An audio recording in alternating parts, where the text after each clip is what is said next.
Hey guys, welcome back to Buzzer2Buzzer.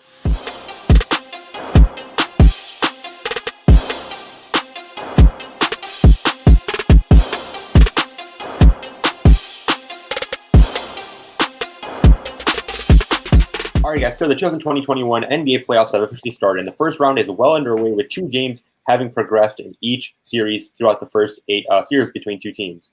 Now guys, we have seen a bunch of action going down in the Eastern and Western Conference, but for this episode today, we're going to get started off by talking about our thoughts and updates going on, surprises, reactions from this first round. There's a lot to talk about, and we're going to get started off with the first series going on in the Eastern Conference, that being between the Philadelphia 76ers and the Washington Wizards, where guys, the 76ers are holding a 2-0 lead behind some great performances by none other than Joel Embiid, Ben Simmons. Guys, this game 2, they both dropped the 22 piece, along with other pieces like Tobias Harris coming into play as well. Russell Westbrook and Bradley Beal being frustrated with the lack of success the team's having.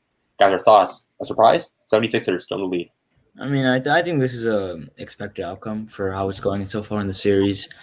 76ers, I feel like they're in every category. They're just better than the Wizards in everything, and like they're just getting outplayed, simply outplayed. And I think that's just going to be a sweep. Maybe the Wizards will get one game in, but other than that, they're all the Sixers are playing exactly like how we thought they were going to play. Yeah, no, I agree with you. Russ can only do so much. He can go out there and drop 51 game. Obviously, we saw he left game 2 injured, so that honestly might linger. Bradley Beal, we know, back without him, he wasn't able to do anything these past few years. This should be an easy sweep by the Sixers.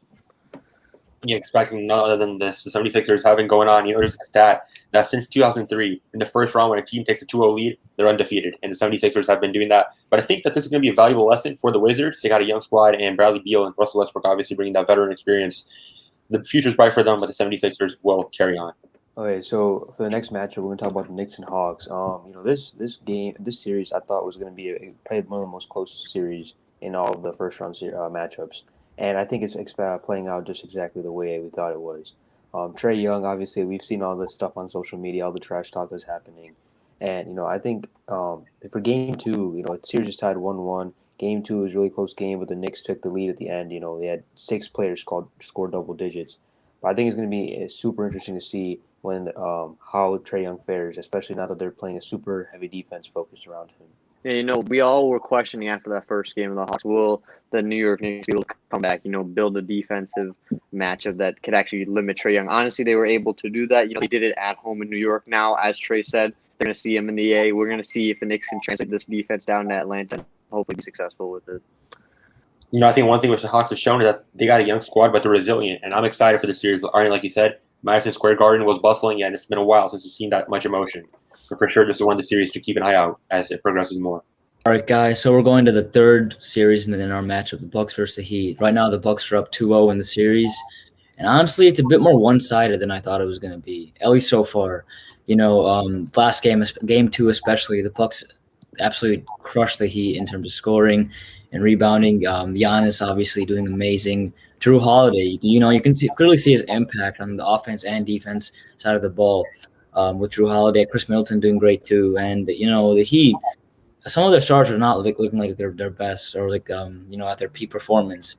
Jimmy Butler, he's trying to do everything he can, but, has been not that efficient with his scoring, and Bam Adebayo, obviously, a lot of their players have just been not efficient so far, but there's still more games in the series. They can definitely make a comeback, but right now I think the Bucks are kind of proving that they're the better team. Yeah, I came out here and said, and I was talking about how the Heat would easily take this one. The Heat from the previous season, they were tired at the beginning. That's why their record's so low. I was completely wrong. This team doesn't even look like they're ready to win any games in the playoffs. Giannis is killing them. Chris Middleton has been shooting in everyone's mouth. Dante DiVincenzo, an amazing spot-up shooter. I mean, this team has beat the Miami Heat in every aspect. Bam plays good defense like he always has. Giannis is struggling a little bit, but besides that, they've been getting torched. And easily the most lopsided in the last Eastern Conference matchup, Nets Celtics. I think we're all on the same page here. We thought, all right, it's 4 or 5 games till the next win. It's not how many games can the Celtics win, it's how many games will the Nets take to beat them. James Harden, Kyrie Irving, Kevin Durant, they don't even have to have all good games. They won by 11 the first game. Second game, Kyrie got 15 points. Joe Harris, 25. This team is amazing. I don't see any single team besides maybe the Lakers that can stop them in the championship game. So for me, this team is incredible. I don't even know about the Lakers right now, but speaking about the Nets, like there's not that much to say. Like that offense is absolutely insane. Like if you're not gonna go to Kyrie, Katie, or James Harden, you have an insane 3-point shooter like Joe Harris who can just make buckets like easily and score at a high proficiency. But then you have the overall team is just crazy right now. Their ball moving, everything about that offense is just they're playing at a high level of basketball.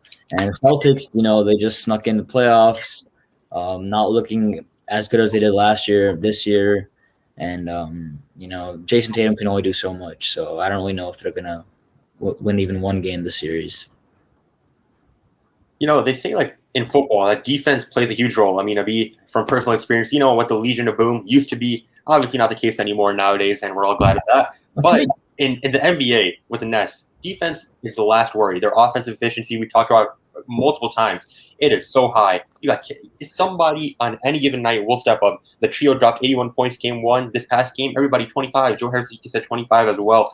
Kyrie, James Harden. There is so many people. The probability of not one of them stepping up is super low. And I think that we're just seeing this in full flesh action. And to be honest, even though we don't want to acknowledge it, the Nets, this is probably not even their max potential. They know who they're going up against. We're about to see this team become even scarier. No surprise, this should be an easy sweep. Alrighty, guys, those are our thoughts on the first couple games going on in the Eastern Conference first round playoffs. As always, guys, be sure to like button, subscribe, and comment down below your main thoughts and surprises from this Eastern Conference. Western Conference reactions will be coming up soon as well. Until then, guys, take care. Catch you guys on the next one.